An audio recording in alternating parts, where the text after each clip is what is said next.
പ്രിയപ്പെട്ടവരെ, അസ്സലാമു അലൈക്കും വറഹ്മത്തുള്ളാഹി. നമുക്ക് ഭൂമിയിൽ ജീവിക്കാൻ സമ്പത്ത് ആവശ്യമാണ്, അല്ലേ? സമ്പത്തില്ലാണ്ട് ഭൂമിയിൽ ജീവിക്കുക എന്നുള്ളത് വലിയ പ്രയാസകരമാണ്.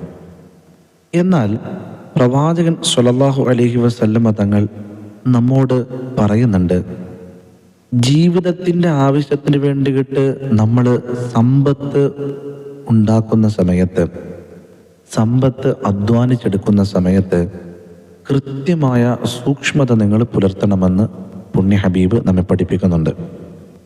എന്ന് ഈ സമ്പത്ത് കൊണ്ട് നമ്മൾ കഴിക്കുമ്പോൾ, നമ്മുടെ മക്കളെ കഴിപ്പിക്കുമ്പോൾ, വസ്ത്രം വാങ്ങുമ്പോൾ, നമ്മുടെ ഭാര്യക്കും മക്കൾക്കുമൊക്കെ വസ്ത്രങ്ങൾ ഉടുപ്പിക്കുകയും ഒക്കെ നമ്മൾ ചെയ്യുമ്പോൾ, നമ്മൾ ഹലാലായ സമ്പത്ത് കൊണ്ടല്ല ഇതൊക്കെ വാങ്ങിച്ചിട്ടുള്ളതെങ്കിൽ അള്ളാഹുവിൻ്റെ അടുക്കൽ നമ്മൾ സമാധാനം പറയേണ്ടി വരും.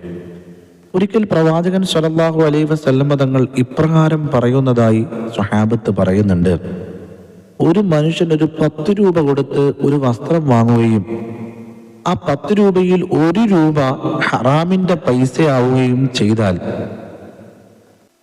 അവൻ ഏതൊക്കെ സമയത്ത് ആ ഒരു വസ്ത്രം ഉടുത്തുകൊണ്ടാണോ നിസ്കരിക്കുന്നത്, അവൻ്റെ നമസ്കാരങ്ങൾ ഒന്നും തന്നെ സ്വീകരിക്കപ്പെടില്ല എന്ന് മുഹമ്മദ് മുസ്തഫ സല്ലല്ലാഹു അലൈഹി വസല്ലം.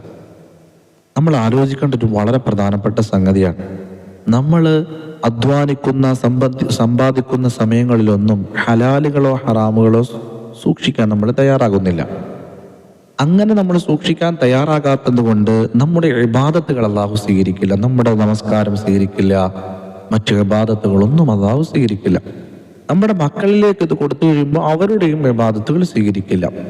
നബി തങ്ങൾ പറയുന്ന ഒരു ഹദീസിലുണ്ട്, ഒരു മനുഷ്യന്റെ ശരീരം, ആ ശരീരം ഹറാമിലൂടെ വളർന്നതാണെങ്കിൽ, എന്ന് പറഞ്ഞാൽ കുറ്റകരമായ സമ്പാദ്യം കൊണ്ടാണ് ഒരു മനുഷ്യന്റെ ശരീരം വളരുന്നതെങ്കിൽ, ഫന്നാറു ഔലാബിഹി, ആ ശരീരം നരകത്തിന് അത്രമേൽ അവകാശപ്പെട്ടതാണെന്ന് പുണ്യ നബി സല്ലല്ലാഹു അലൈഹി വസല്ലം. അതുകൊണ്ട് സഹോദര, നന്നായ നിലയിൽ സമ്പാദിക്കുകയും ഹലാലായത് മാത്രം സമ്പാദിക്കുകയും കഴിക്കുകയും കുടിക്കുകയും അണിയുകയും ചെയ്യുക. അള്ളാഹു തൗഫീഖ് തരട്ടെ.